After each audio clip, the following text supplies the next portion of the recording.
So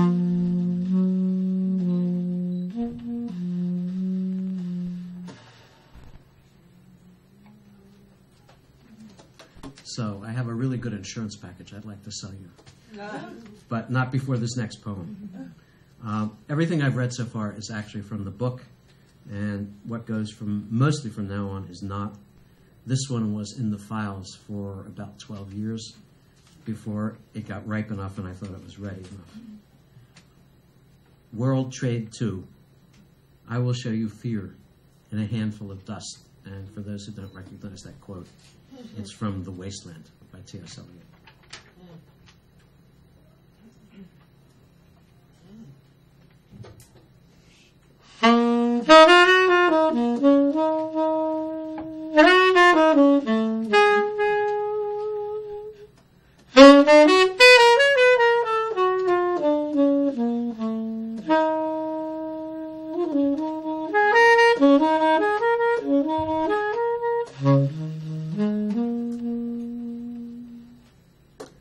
First, it was the small things.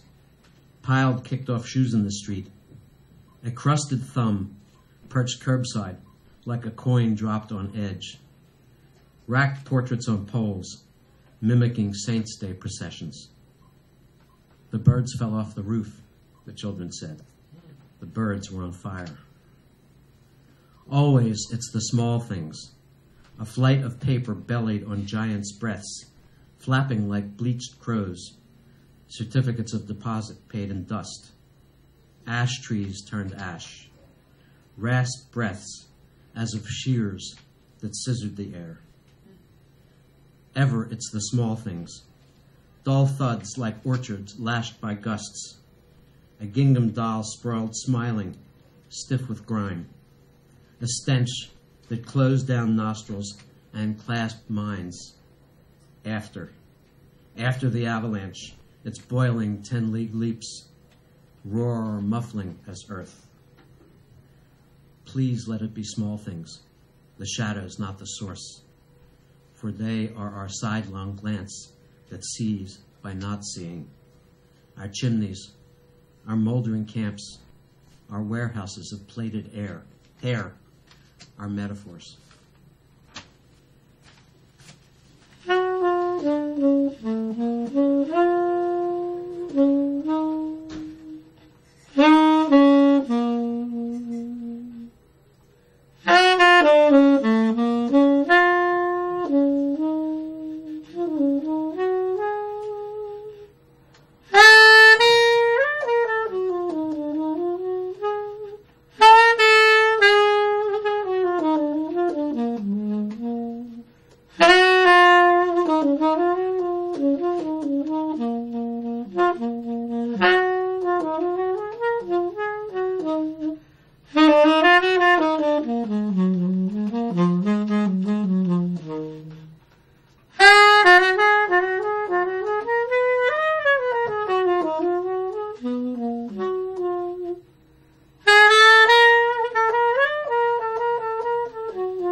This is the flip side of the previous poem.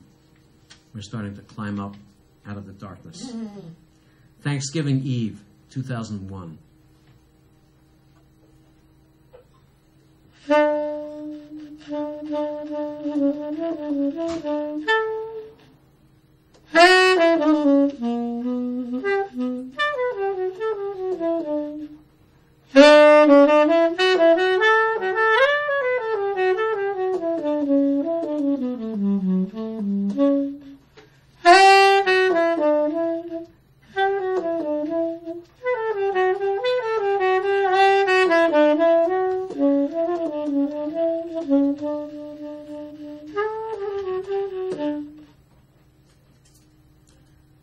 Stars glint like change in a purse snapped open. The moon, collars with ice. Time floats in hushed expectation, amazed again at its plunge to winter night. Now the ingathering begins. A faint drone of jeans, like damselflies, builds to a pulse. The throb and aileron squeal of landings drowned by silverware. Pour out the wine. At this long table crowded with more than cousins, let us give thanks for what we do not have. Split roofs, burned towns, a scrum of fleeing households on the road, the slick, wet-lipped pornography of vengeance. Accept instead this warmth, this lavish gift of grace, this gleaming, incandescent silence.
This poem actually won a Writer's Digest prize last year for them that thinks anything like that matters. Ragtime, The Death of Our Sled Dog, January 2004.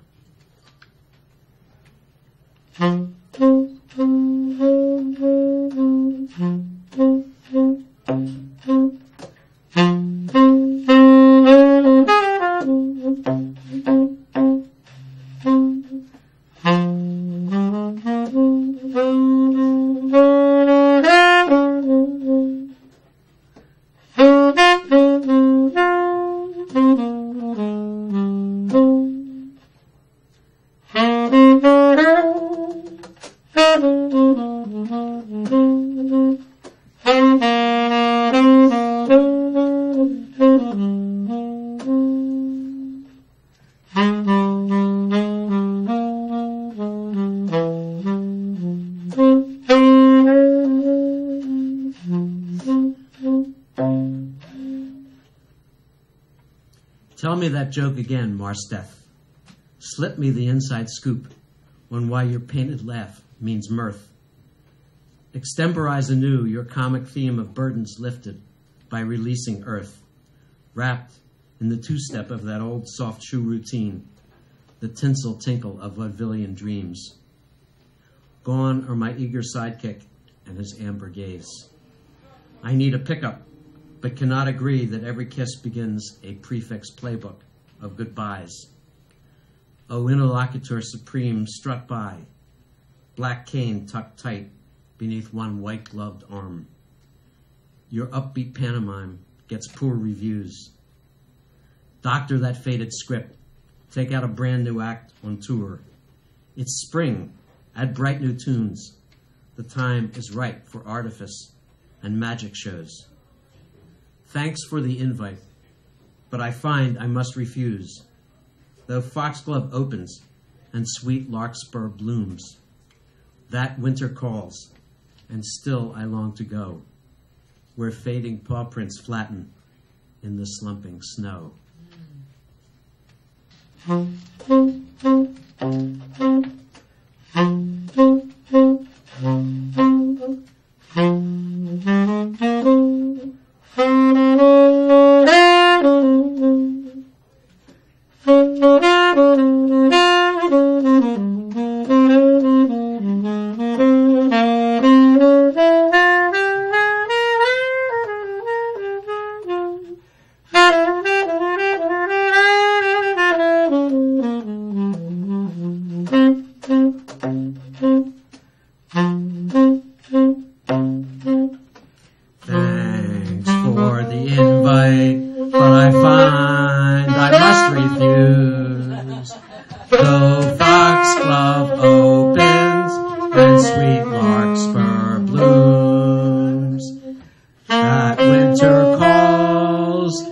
but still I long to go where fading paw prints flatten in the slumping snow.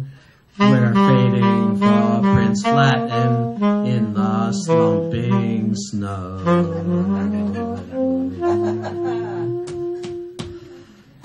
You just heard the eighth wonder of the world. Mike Levin sings. Well.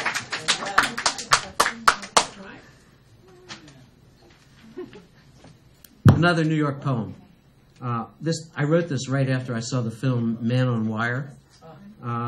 It's called Poet of Air, and the music that Katrine is going to play is the theme music from the film, which is by a French composer called Eric Satie. And the movie was about? The movie was about what I'm about to describe. Poet of Air, Philippe Petit, High Wire to the World Trade Towers, August 1974.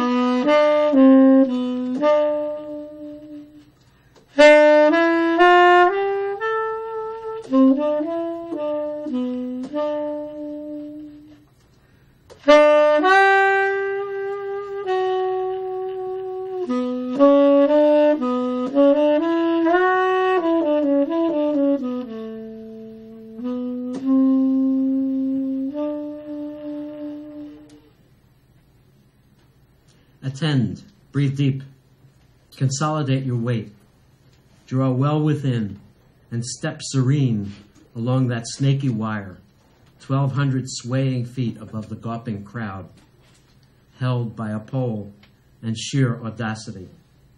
Dance on, and when they make to grab you, laugh. Lie back at ease, as on the shoulder of an alpine meadow. Conspiracy of joy unlike that other. To case the joint for years, draw careful plans, smuggle a ton of gear past glum-faced guards, and cable out by bowshot in a violet dawn.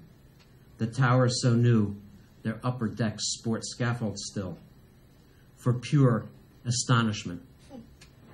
Subversive trespass, sure, to gaze across and up, not down, and write with impish grace upon the air, and bet with bone and blood on glee, a better metaphor.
We have a series of poems about looking back in reflection, not in anger. Apologies to Thomas Wolfe. At Great Rock Bight.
lost loves, where did you go? So much of you remains that can't be itemized, but floats like twilight mist on twilit coves. I turned fast, fearing and hoping you might crystallize. Not to the sea, too vast and muscular in motion for such wispy things, or skies whose whip winds weather us all at last. Towards woodland trails, perhaps, where rustling leaves, close-quartered, conjure faint steps that seem to track my feet. Ahead, white tide slaps shingle with the sound of flesh on flesh, a double line of footprints on the wet tan beach, appearing molten briefly, then erased. Love is a craft of necessary griefs. The wound is present when the tie is formed. A strand of hair, a touch recalled, the skiff that glancing back we ride.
Another New York poem.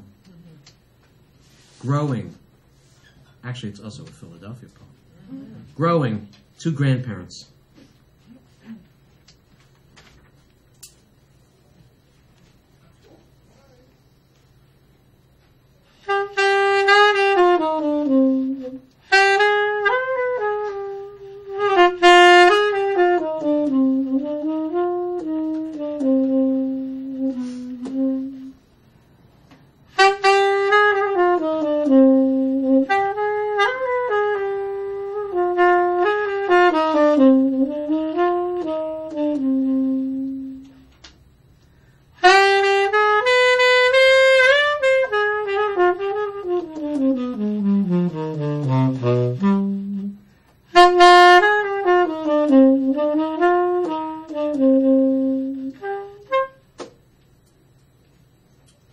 His handless watch, kept dead for decades in its violet sleeve, now seems to tick again. My red clay mid-Atlantic dust becomes the grime of their choked streets, horsed lanes of Vitebsk, Hester stalls. He was a pearl gray spats, buff boots, straw boater guy, knife pressed, immaculate in the one surviving photograph, his hat cocked slantwise on a pinstriped knee. Herself a tiny force compressed, stubborn as spring steel, widowed by 40, who raised 2 kids alone and turned down queued-up suitors for past love. I'm not their image, not the slightest lineaments fall. Yet now that fine first dusk sifts down, past Hamburg's holes, past Henry Street, where later it's a park,